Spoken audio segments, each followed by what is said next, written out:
ধর্মের বেলায় ঘুম, দাড়ি ছাটা গোপে আটা গাজাই মারে দম। নামাজ নাই রোজা নাই ইফতার খাবার জম। দাড়ি ছাটা গোপে আটা গাজাই মারে দম। নামাজ নাই রোজা নাই ইফতার খাবার জম। নেই ফজরে নেই জোহরে নেই আসরে, মাগরিব বলে তারাই বসে প্রথম কাতারে। প্রথম কাতারে নেই ফজরে নেই জোহরে নেই আসরে, মাগরিব বলে তারাই বসে প্রথম কাতারে। প্রথম কাতারে খোঁজ নেই না 11 মাস, মনে পড়ে রমজান মাস। তাদেরই ইসলাম, তাদেরই ইসলাম। দাড়ি ছাটা গোপে আটা গাজাই মারে দম। নামাজ নাই রোজা নাই ইফতার খাবার জম। দাড়ি ছাটা গোপে আটা গাজাই মারে দম। নামাজ নাই রোজা নাই ইফতার খাবার জম। রাতের বেলায় আসতে গেলে অন্ধকারে, যুবক বৃদ্ধ সবার যেন ভয় ভয় করে, ভয় ভয় করে। রাতের বেলায় আসতে গেলে অন্ধকারে, যুবক বৃদ্ধ সবার যেন ভয় ভয় করে, ভয় ভয় করে। রুকুতে কোমর ব্যথা, সাজদাতে হাঁটু ব্যথা, এখন কি করুন, এখন কি করুন। দাড়ি ছাটা গোপে আটা গাজাই মারে দম। নামাজ নাই রোজা নাই ইফতার খাবার জম। দাড়ি ছাটা গোপে আটা গাজাই মারে দম। নামাজ নাই রোজা নাই ইফতার খাবার জম। লিল্লাহি তাকবীর।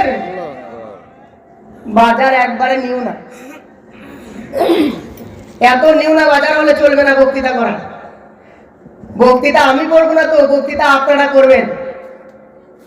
একটা ব্যাটিং সে যখন মানে 4 মারে, 2-4টা হাত তালি মানে পড়ে গেলে পরের বলটা 6 হওয়ার সম্ভাবনা বেশি থাকে। তো একবার আল্লাহর আরশ পর্যন্ত ভাই আওয়াজটা পৌঁছাইতে হবে। লিল্লাহি তাকবীর। এই জাতিকে যতক্ষণ না পিন করবেন ততক্ষণ পর্যন্ত টোপ জ্বলবে না। পিন করবেন তারপরে চলবে। আচ্ছা ভাই, মাননীয় শ্রদ্ধেয় সম্মানিত যোগ্যতম সভাপতি মহাশয়, উলামায়ে দ্বীন, গ্রাম ও ভিন্ন গ্রাম থেকে দিনের দরদ বুকে নিয়ে আগত আমার প্রাণের ভাই এবং বাবাজিরা এবং আমার মা ও বোনেরা। পর্দার আড়ালে বলবো না মা, কারণ পর্দা নিতে বলবো কি করে যে পর্দার আড়ালের মা ও বোনেরা, কারণ আপনাদের মালদার পরিবেশটাই হচ্ছে এটা। তো আমার মা ও বোনেরা, সর্বের প্রথম প্রশংসা করি সে মহামনিবের দরবারে যে আল্লাহ তাবারাক ওয়া তাআলা এক এবং একক। যে আল্লাহ তাবারাক ওয়া তাআলা মুখবিক্ষহীন। আপনি আমার মুখবিক্ষ, আমি আপনার মুখবিক্ষ। কিন্তু যে আল্লাহ তাবারাক ওয়া তাআলা মুখবিক্ষহীন, যিনি কাউকে জন্ম দেননি এবং তিনি কারো কাছে জন্ম নেননি, সে আল্লাহ তাবারাক ওয়া তাআলাকে দেওয়ার মতো কিছু নেই। তবে যদি তার নামাক হালালি করি, নামাক হারামি যদি না করি, তাহলে আল্লাহ তাবারাক ওয়া তাআলা এতেই খুশি হয়ে যান। একটা কথা আপনাদেরকে বলি, এই যে জমিনের উপরে আমরা বসে আছি কিনা, এই জমিন প্রতিদিন আল্লাহকে বলে, আল্লাহ দুনিয়াতে যারা তোমার নাফরমানি করে চলে, তোমাকে মানে না, ইবাদত বান্দেগি করে না, আল্লাহ ওই মানুষগুলোকে আপনি একবার হুকুম দেন, আমি আমার বুকটাকে চিরে জমিন আমি ভেতরে ভরে নি। কিন্তু আল্লাহ তাবারাক ওয়া তাআলা বলে যে না রে বান্দা না, এই মানুষকে যে আমি তৈরি করেছি, পৃথিবীতে যত কিছু আল্লাহ তাবারাক ওয়া তাআলা তৈরি করেছেন, সবের পেছনে আল্লাহর হুকুম ছিল কুন ফায়াকুন, হয়ে যা, হয়ে গেছে। আসমান হয়ে যা, হয়ে গেছে। জমিন হয়ে গেছে, কিন্তু যখন এই মানুষকে আল্লাহ তাবারক ওয়া তাআলা সৃষ্টি করলেন তখন কুন ফায়াকুন শব্দটা বললেন না। আল্লাহ তাবারক ওয়া তাআলা তিনি কি করলেন? তিনি বলছেন লাকাদ খলাকনাল ইনসানা ফি আহসানি তাকওয়িম, আমি মানুষকে সুন্দরভাবে সুন্দর ধাঁচে আমি আল্লাহ তাবারক ওয়া তাআলা তৈরি করেছি। আপনাকে দুইটা চোখ দিতে হবে। এটা আপনার আব্বা আল্লাহকে দরখাস্ত দেয়নি, আপনার মা আল্লাহকে দরখাস্ত দেয়নি, আমার আল্লাহ আপনাকে দুইটা চোখ প্রদান করেছেন। আল্লাহ তাবারক ওয়া তাআলা বলছেন না রে জমিন না, তুমি যাকে বলছো যে বুক চিরে ভরে নেব, না রে বান্দা না, ওর চোখটা যে আমি তৈরি করেছি, ওর মুখটা যে আমি তৈরি করেছি, আমি আল্লাহ ওর নাকটাকে তৈরি করেছি, আমি আল্লাহ তাবারক ওয়া তাআলা ওই মানুষটাকে সুন্দরভাবে তৈরি করেছি। না রে বান্দা না, একদিন হয়তো ওরা ফিরে আসবে, একদিন হয়তো ওরা তওবা করবে। সে আল্লাহ তাবারক ওয়া তাআলা যিনি আমাদেরকে এতটা ভালোবাসলেন, সে আল্লাহ তাবারক ওয়া তাআলাকে দেওয়ার মতো কিছু নেই। তবে যদি তার নামাক হালালি করি, নামাক হারামি যদি না করি, আল্লাহ তাবারক ওয়া তাআলা এতেই খুশি হয়ে যান। তাই সে আল্লাহ তাবারক ওয়া তাআলাকে খুশি করার উদ্দেশ্যে একবার মুহাব্বতের সঙ্গে বলি আলহামদুলিল্লাহ। আলহামদুলিল্লাহ জোরে বলেন ভাই আলহামদুলিল্লাহ। দরুদ এবং সালাম বর্ষিত হোক নবী মুহাম্মদ রাসূলুল্লাহ সাল্লাল্লাহু আলাইহি সাল্লামের উপর। আমি আগেই বলেছি, শ্রোতা যেরকম হবে বক্তৃতা সেরকম ফুটে উঠবে। শ্রোতাকে সবসময় চাঙ্গা থাকতে হবে। আর যদি আপনারা ঘুমাচ্ছেন, অর্ধেকটা ঘুমাচ্ছেন আর অর্ধেকটা চেতন আছেন। আমি বক্তৃতার মধ্যেখানে বললাম যে ভাই আপনারা সুদ খাবেন না, আর আপনি ঘুমিয়েছিলেন, আপনি শুনলেন যে দুধ খাবেন না। বাড়ি গিয়ে চাচিমাকে বললেন গরু সব বিক্রি করে দিতে হবে। বলে কেন? বলে মৌলভী সাহেব বর্ধমান থেকে এসেছিল, বলেছিল দুধ খাওয়া যাবে না, কিন্তু আমি তো তা বলিনি, আমি বলেছি সুদ খাওয়া যাবে না। তাহলে শ্রোতাকে চাঙ্গা হয়ে থাকতে হবে। চাঙ্গা হয়ে থাকবেন তো? বলে ইনশাআল্লাহ। কথা বলবেন তো? কত দূরে দিয়েছে, যেটা হয়েছে সেটার কিছু বলার নেই। আচ্ছা ভাই, কে কে বাড়ি চলে যাবেন একবার হাত তুলেন তো। বাড়ি চলে যাবেন? বাড়ি যাবেন না তো? যতক্ষণ থাকবে ততক্ষণ থাকবেন তো? বলি ইনশাআল্লাহ। ইনশাআল্লাহ। যাক, মনে হচ্ছে যেন থাকবে, নাকি বলছেন? জি থাকবে ইনশাআল্লাহ। ইনশাআল্লাহ। আচ্ছা ভাই, আজ আমি আপনাদের সম্মুখে যে বিষয়টার উপরে আলোচনা করব বলে ইচ্ছা রেখেছি, সে বিষয়টি হচ্ছে আপনার ঈমান। দেখেন, বক্তৃতার গভীরতা ভাবে আপনি যদি নেন, অনেক কিছু আপনি জানতে পারবেন। যার কারণে বলছি যে আপনারা লড়াচড়া না করে চুপ করে আপনারা বসে যান। আমার বক্তৃতার বিষয় কি বললাম?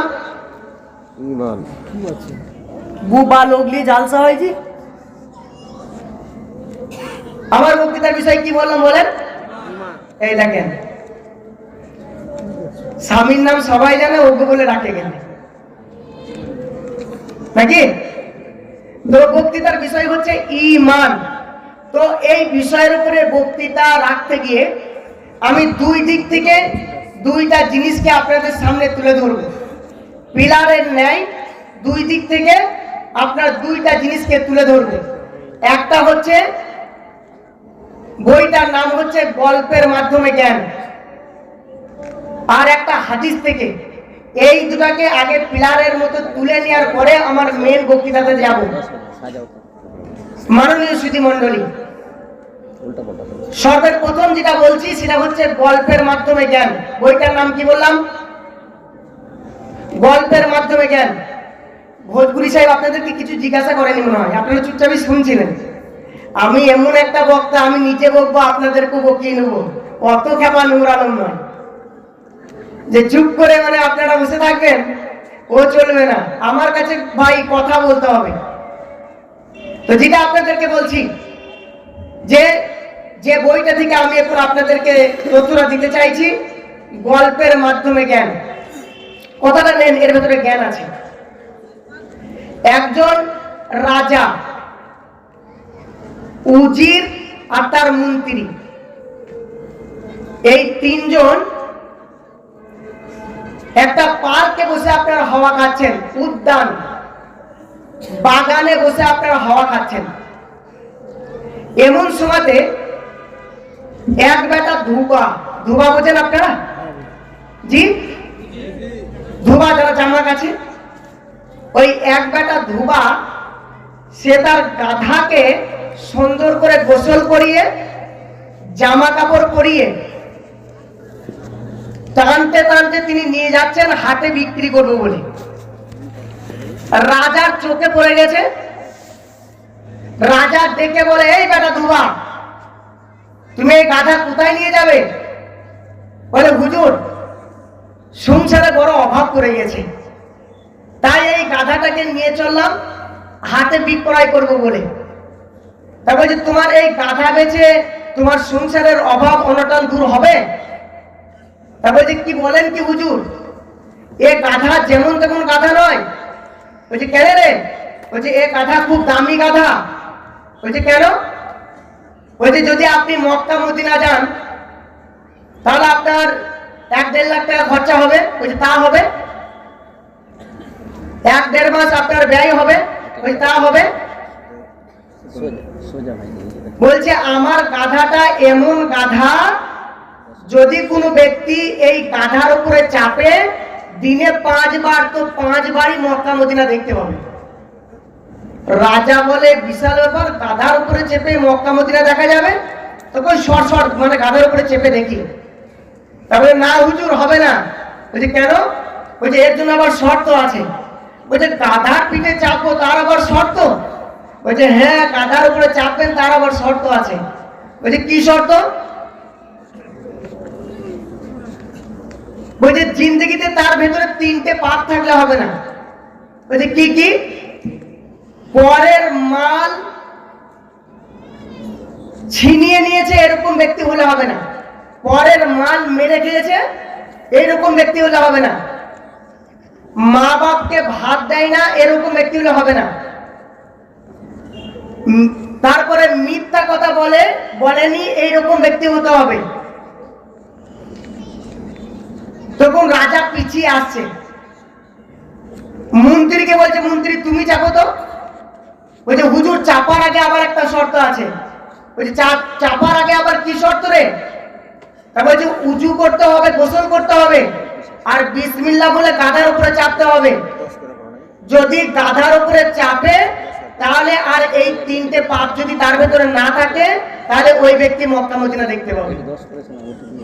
বলছে, ভালো মজা, তাহলে মন্ত্রী তুমি রেডি হয়ে যাও।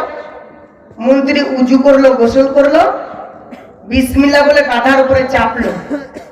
চাপার পরে দেখছে মন্ত্রী সামনের দিকে একটা বাঁশের ঝাড়, 2 দিকে আপনার পুকুরের পাড়, আর পেছনে রাজা লোকজন নিয়ে দাঁড়িয়ে আছে। ওপর দিয়ে তাকাইছে আসমান, নিচের দিকে তাকাচ্ছে জমিন।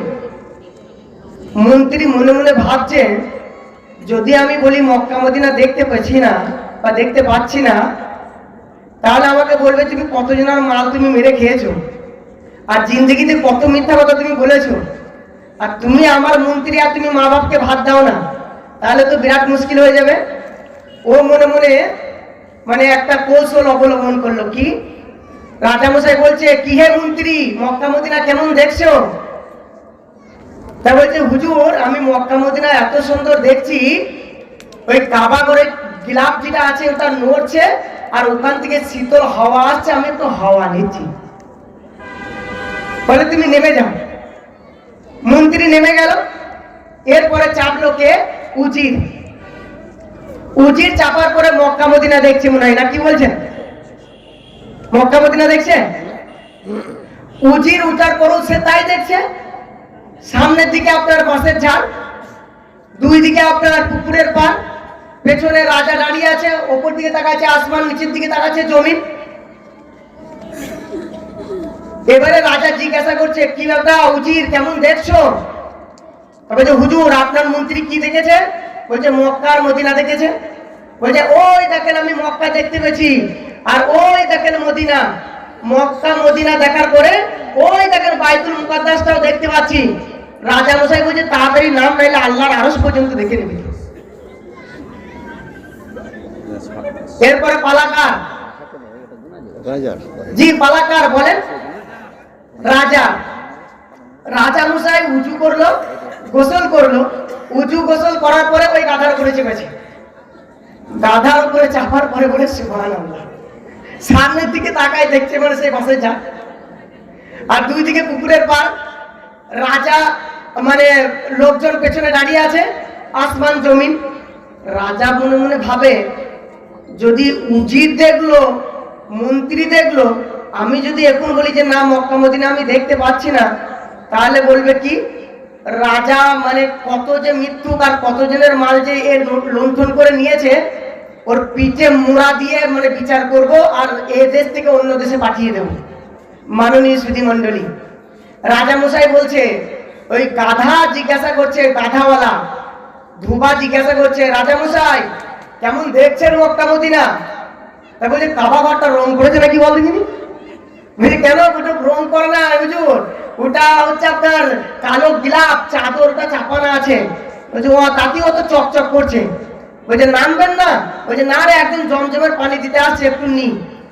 তা বলছে একটু দেন আমাকে। বলছে না, তা দেওয়া হবে না, আমি নিজেই খাবো। তো আমার বলার বিষয় হচ্ছে যে, আমার বিষয় হচ্ছে ঈমান। আমি আপনাদেরকে বলতে চাইছি, এই যে তিনজন ব্যক্তি, এই তিনজনের ভেতরে ঈমান কারো ভেতরে আছে?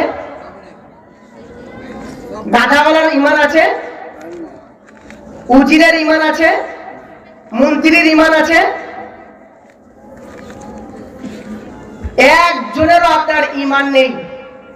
যার কারণে আমি প্রত্যেক জায়গাতে একটা কথা বলি, একটা মানুষ নামাজ পড়ে না কেন?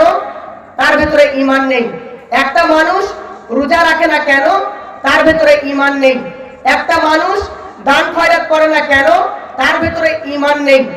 যদি কোনো মানুষের ভেতরে শুধু ঈমান নামে জিনিসটা যদি ঢুকিয়ে দেওয়া হয়, ঈমান নামে সত্তরটা যদি ঢুকিয়ে দেওয়া হয়, তাহলে ওই ব্যক্তিকে বলতে হবে না যে সামনে রমজান মাস আসছে, তুমি রমজানের রোজাটা রাখো, 5 ওয়াক্ত নামাজ তোমার উপরে ফরজ, তুমি মানে 5 ওয়াক্ত সালাতটা আদায় করো। ওই ব্যক্তিকে আপনার বলতে হবে না। তার ঈমান তাকে তেরে আপনার মসজিদে ঢুকিয়ে দেবে। ভাই আর একটা কথা আপনাদেরকে বলি, আচ্ছা ঈমান দেখা যায়? ঈমান না, দেখা যায় না। জি দেখা যায় না। ঈমান দেখা যায়? আল্লাহ তাবারক ওয়া তাআলা মানুষকে 3 ধরনের পার্টস দিয়ে সৃষ্টি করেছেন। আমাকে একটু ভূমিকাতে দিয়ে বক্তৃতার মঞ্চে যেতে দেন, আপনারা একটু ধৈর্য ধরেন। আচ্ছা ভাই, আল্লাহ তাবারক ওয়া তাআলা মানুষকে 3 ধরনের পার্টস দিয়ে সৃষ্টি করেছেন। কয় ধরনের? মানে বিয়ে করে বাড়ি নিয়ে যাওয়ার পরে বলছে কবুল হবে না, একটু জোরে বলেন। আচ্ছা আমরা প্রতিদিন তো ফাটাইছি, আপনারা একদিন ফাটান।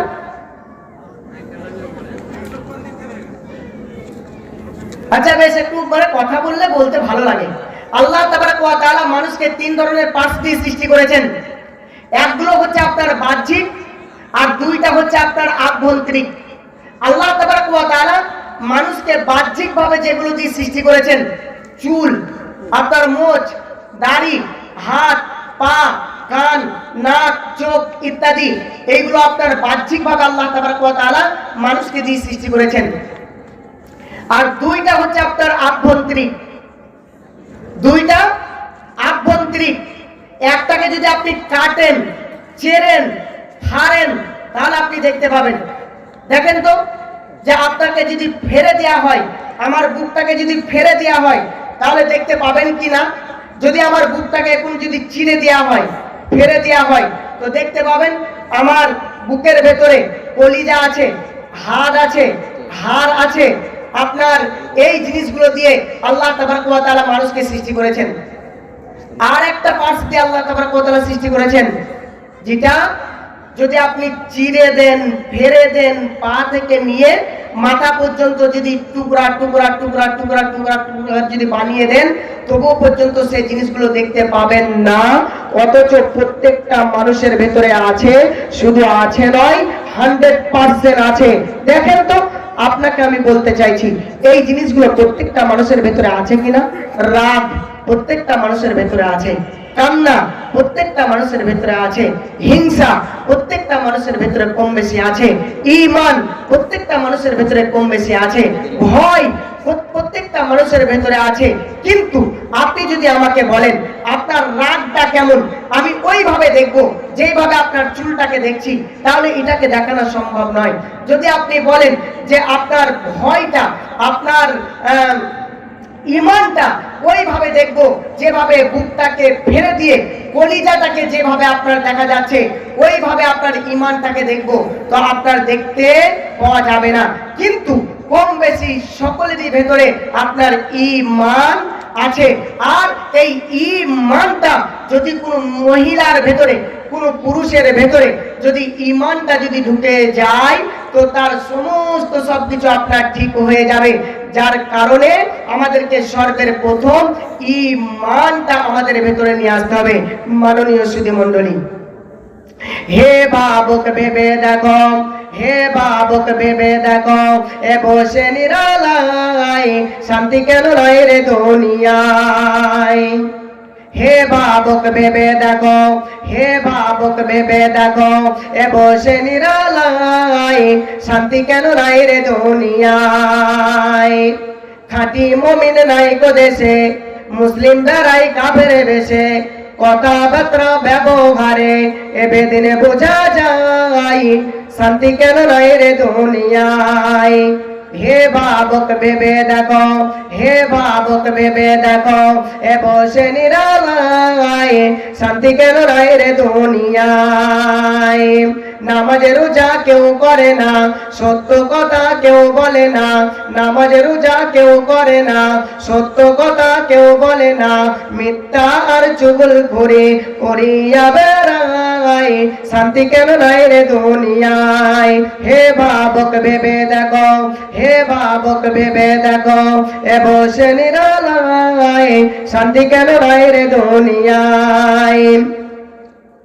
মাথায় কাপড় দেয় না নারী, বুকে পেটে নেয় না সারি, মাথায় কাপড় দেয় না নারী, বুকে পেটে নেয় না সারি, বেহায়া বেগানা নারী ঘুরিয়া বেড়ায় শান্তি কেন নাই রে দুনিয়ায়। হে বাবুক ভেবে দেখো, হে বাবুক ভেবে দেখো, এ বসে নিরালায় শান্তি কেন নাই রে দুনিয়ায়। হে বাবুক ভেবে দেখো, এ বসে নিরালায় শান্তি কেন নাই রে দুনিয়ায়। লিল্লাহি তাকবীর। চাঙ্গা হয়েছে মনে হচ্ছে জি, একটু হয়েছে মনে হচ্ছে আপনার চাঙ্গা জি, একবার ভলিউম চাঙ্গা আছে জি জি জি, ভলিউম চাঙ্গা আছে। তো যে কথাটা বলছিলাম, আল্লাহর নবী যে কথাটা বলেছেন, লা ইউমিনু আহাদুকুম হাত্তা আকুনা আহাব্বা ইলাই। আল্লাহর নবী বলছেন, একটা কথা আরেকটা বলেনি। আল্লাহর নবী তিনি একদিন এক রাস্তা দিয়ে হেঁটে যাচ্ছেন, ডান দিকে আছে হযরত উমর, বাম দিকে আছে ডান দিকে আছেন আপনার হযরত আবু বকর, আর বাম দিকে আছেন আপনার হযরত উমর। আল্লাহর নবী নিজের ডান হাতটা দিয়ে হযরত উমরের বাম হাতটাকে চেপে ধরলেন, বললেন, উমর তুমি আমাকে কতটা ভালোবাসো? বলে, ইয়া রাসূলুল্লাহ, আমার বাড়ি গাড়ি, আমার জমি জায়গা, আমার স্তবর অস্তবর যা আছে, আমি সব চাইতে আপনাকে বেশি ভালোবাসি। এই কথাটা যখন বললেন, সঙ্গে সঙ্গে আল্লাহর নবী হাতটা ছেড়ে দিলেন, দিয়ে বললেন, উমর তুমি এখনো পর্যন্ত পরিপূর্ণ মুমিন হতে পারোনি।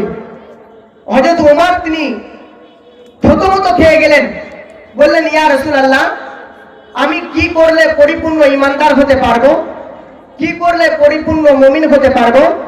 আল্লাহর নবী তিনি বললেন, লা ইউমিনু আহাদুকুম হাত্তা আকুনা আহাব্বা ইলাই। তুমি অতক্ষণ পর্যন্ত পরিপূর্ণ মুমিন হতে পারবে না, পরিপূর্ণ ঈমানদার হতে পারবে না, যতক্ষণ না পর্যন্ত তুমি তোমার পিতা এবং পুত্র চাইতে আমাকে তুমি বেশি না ভালোবাসতে পেরেছো, যতক্ষণ না পর্যন্ত তুমি তোমার নিজের নফসের চাইতে তুমি বেশি আমাকে না ভালোবাসতে পেরেছো। মাননীয় সুধী মণ্ডলী, এবারে আসুন আল্লাহ তাবারাক ওয়া তাআলা তিনি কি বলছেন, উদউনি আস্তাজিব লাকুম। আল্লাহ তাবারাক ওয়া তাআলা বলছেন তুমি আমাকে ডাকো, আমি তোমার ডাকে সাড়া দেব। চলেন আমরা সকলেই আল্লাহকে ডাকি। আল্লাহ, আমাদের সংসারে বড় অভাব, আল্লাহ তুমি আমাদেরকে 1 লাখ করে টাকা দাও। সকলেই চাইলাম, সারা রাত ধরে চাইলাম, সকাল বেলায় কিছু নেই। আল্লাহ তাবারাক ওয়া তাআলা দিলেন না, নাকি আমি আল্লাহ তাবারাক ওয়া তাআলার কাছে চাইতে পারলাম না, কোনটা? তাহলে এই চাওয়ার প্রসেসটা আমাকে আপনাকে গ্রহণ করতে হবে। আল্লাহ তাবারাক ওয়া তাআলা কি বলছেন? বিসমিল্লাহির রহমানির রহিম। তাতাজাফা জুনুবুহুম আনিল মাজাজি'i ইয়াদউনা রাব্বাহুম খাওফান ওয়া তামা'আন ওয়া মিম্মা রাযাকনাহুম ইউনফিকুন। আল্লাহ তাবারাক ওয়া তাআলা বলছেন, গভীর রাত্রিতে বিছানাকে ছাড়লো, খাওফান ওয়া তামা'আন, ভয় এবং আশার মাধ্যমে আল্লাহ তাবারাক ওয়া তাআলাকে ডাকলো, ওয়া মিম্মা রাযাকনাহুম ইউনফিকুন,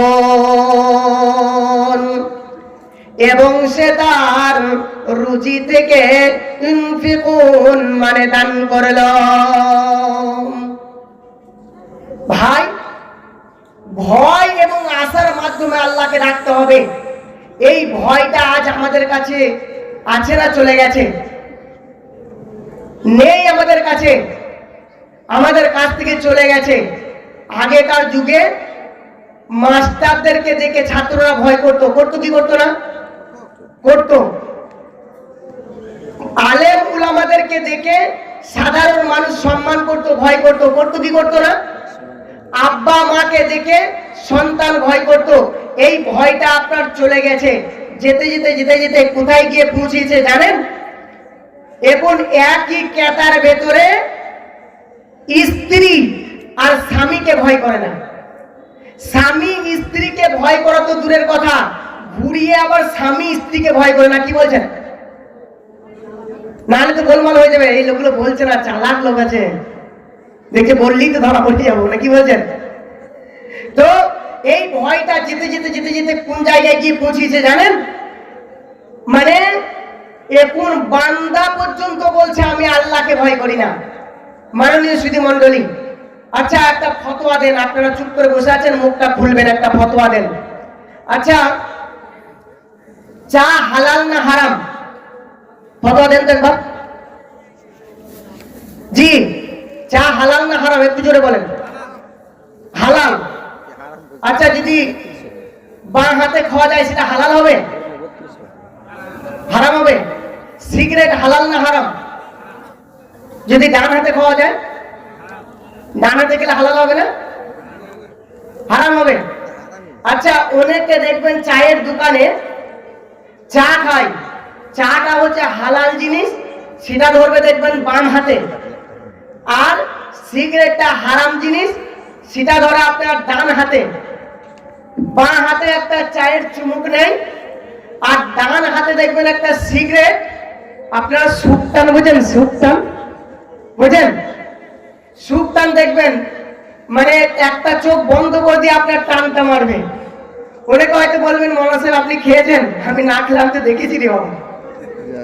তো দেখবেন আবার সে সিগারেটটা দেখবেন সোজাসুজি ধরবে না, এইভাবে ধরবে না, এইভাবে অ্যাঙ্গেল করে ধরবে আবার। তো বাঁ হাতে একটা চায়ের চুমুক নেই, আর ডান হাতে সিগারেটের একটা সুকটান নেই। সুকটান নিয়ে আকাশের দিকে ধোঁয়াটাকে ছেড়ে দিয়ে বলে আমি কোন শালাকে ভয় করি না। এরকম লোক আছে নাকি আপনাদের দিকে? যদি কোনো ব্যক্তি সে যদি বলে যে আমি কাউকে ভয় করি না, তো পৃথিবীতে ভয় নেই দুইজন ব্যক্তির। কয়জন? পৃথিবীতে ভয় নেই দুইজন ব্যক্তির। এক যে পাগল, পাগলের আপনার ভয় নেই, রোডে আপনার দাঁড় করিয়ে দেবেন, গান গিয়ে আপনাকে শুনিয়ে দেবে, ডান পার আসছে না লরি আসছে তার কোনো খবর থাকবে না।